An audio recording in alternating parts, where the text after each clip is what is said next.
Rick didn't want to really get in the ring and wrestle me. I mean, that's where it was coming to, and so he threw all these bounties into my path, and some pretty big obstacles in my path in the form of Baron von Raschke, who was just about as bad a dude as there is in the world that comes down the pike. If you ever want to tangle with somebody, it certainly wouldn't be Baron von Raschke.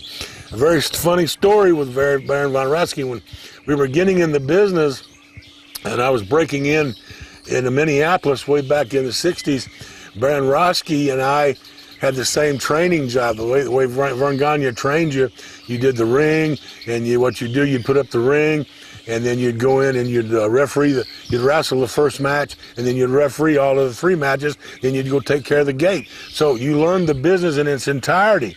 So that was Raschke's job. Jim Raschke had just graduated from the University of Nebraska, great football player and wrestler, Big Ten wrestler from Nebraska.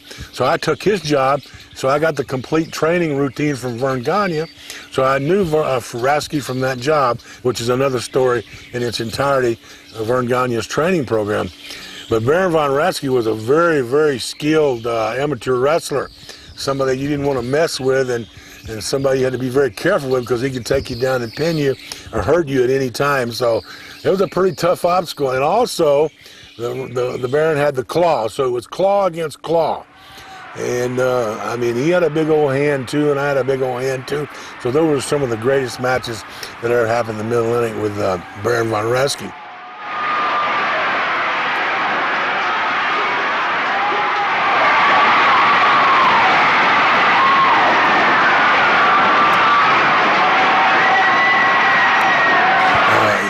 I mean, I know the Raschke family for years, and Jim and I were together, and we speak every now and then on the internet and on the phone. Matter of fact, he called me not long ago. I was teaching school up in Minnesota. I believe he's now retired, and what a great U.S. representative athlete that he was for the United States. But what it made for was just some of the great matches for the middle inning fans there, and Raschke never really got the respect that he deserved. Jim Raschke should have been the world heavyweight champion, and could have been if he wanted to on any given night, as a matter of fact, if he decided to.